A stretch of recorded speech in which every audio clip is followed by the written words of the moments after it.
자, 여러분, 여기 수천 년간 가치의 왕자를 지켜온 절대 강자, 금이 있습니다. 그리고 그 아성에 도전하는 무서운 신예, 바로 비트코인이 있죠. 정말 세기의 대결이라고 할 수 있겠는데요. 과연 최후의 승자는 누가 될까요?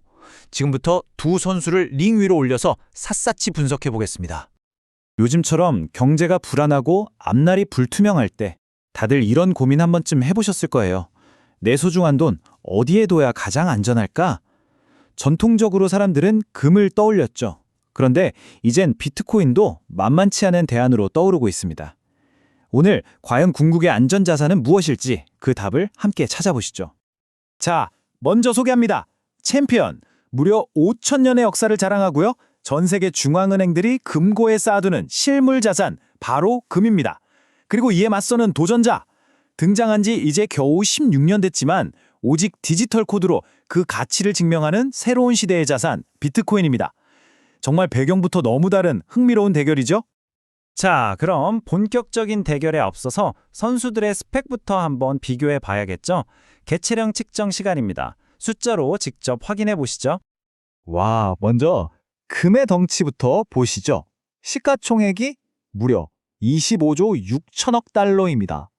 이게 어느 정도냐면요. 전 세계 모든 상장 기업의 가치를 다 합친 것의 거의 4분의 1에 해당하는 그야말로 압도적인 규모입니다. 자, 그럼 비트코인은 어떨까요? 2조 2,500억 달러입니다. 물론 금에 비하면 아직 10분의 1도 안 되는 수준이긴 한데 그래도 이게 결코 작은 숫자가 아니에요.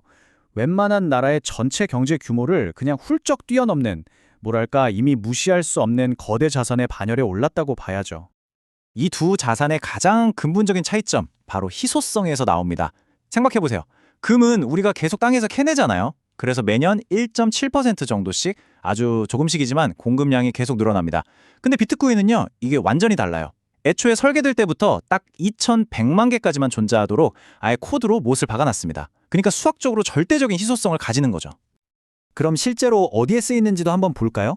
이것도 꽤 다릅니다. 금은 우리가 투자 자산으로도 보지만 예쁜 목걸이나 반지 같은 장신구로도 만들고 또 반도체 같은 첨단 산업에서도 쓰이잖아요. 반면에 비트코인은 아직까진 투자나 개인들끼리 돈을 주고받는 용도로 주로 쓰이고 있죠. 이 둘을 뒷받침하는 큰 손들도 좀 달라요. 금은 각 나라의 중앙은행들이 꾸준히 사들이고 있는데 비트코인은 이제 막 ETF 같은 걸 통해서 기관 투자자들이 발을 들이기 시작하는 그런 단계라고 보시면 됩니다. 자, 그럼 이제 투자자들이 가장 궁금해하는 거 바로 수익률 얘기를 해봐야겠죠? 여기서부터 두 자산의 캐릭터가 정말 확 갈립니다. 엄청난 수익, 그리고 그 이면에 있는 아찔한 리스크까지 한번 제대로 파헤쳐 보겠습니다. 지난 10년 동안의 수익률을 한번 보세요. 와, 이건 정말 입이 떡 벌어지는 수준입니다. 비트코인이 무려 48,000% 넘게 올랐어요. 같은 기간 동안 금은 234%, 우리가 흔히 말하는 물가 상승률은 한 35% 올랐는데 말이죠. 이건 비교 자체가 무의미할 정도의 폭발적인 성장이라고 할 수 있겠죠. 하지만 여러분, 세상에 공짜 점심은 없죠. 이렇게 어마어마한 수익률 뒤에는 당연히 그만큼의 엄청난 리스크가 숨어 있습니다. 바로 변동성 이야기입니다. 이 리스크를 숫자로 직접 보면 그 차이가 확 느껴지실 거예요. 금 가격이 1년 동안 위아래로 한 15% 정도 움직인다고 하면요, 비트코인은 60에서 80%가 그냥 왔다 갔다 합니다. 완전 롤러코스터죠. 비유하자면 금이 그냥 잔잔한 파도라면 비트코인은 순식간에 80% 이상 곤두박질 칠 수도 있는 그런 거친 폭풍이라고 할 수 있습니다. 자, 지금까지는 금과 비트코인을 서로 싸우는 라이벌처럼 봤잖아요? 근데 여기서 관점을 한번 싹 바꿔볼게요. 어쩌면 이 둘은 누가 이기냐 지냐 하는 제로섬 게임이 아닐 수도 있습니다. 오히려 내 투자 포트폴리오 안에서 서로 다른 역할을 하며 도와주는 그런 보완적인 파트너가 될 수도 있다는 거죠. 실제로 비트와이즈라는 자산운용사의 한 전문가가 이런 말을 했어요. 금은 주식시장이 무너질 때 든든한 방패가 되어주고 비트코인은 채권 시장이 흔들릴 때 버팀목이 되어준다. 바로 이겁니다. 핵심은 두 자산이 서로 다른 종류의 위험을 막아준다는 거예요. 그럼 이걸 우리 투자에 어떻게 써먹을 수 있을까요? 생각보다 간단해요. 포트폴리오에 금을 담아서 주식시장의 충격에 대비하고 또 비트코인을 담아서 혹시 모를 정부의 재정정책 실수나 급격한 금리 인상 같은 위험을 막아내는 거죠. 실제로 피델리티 같은 세계적인 자산 운용사에서는 아예 금과 비트코인을 4대1 비율로 섞는 전략을 추천하기도 했습니다. 그런데 말이죠. 이야기가 여기서 끝나면 재미없죠. 최근에 이 두 자산의 역할을 완전히 뒤바꿀 만한 아주 흥미로운 변화가 생겨나고 있습니다. 바로 이자도 배당도 없던 얘네들로 수익을 만들어낸다는 정말 생각지도 못한 반전이 시작된 겁니다.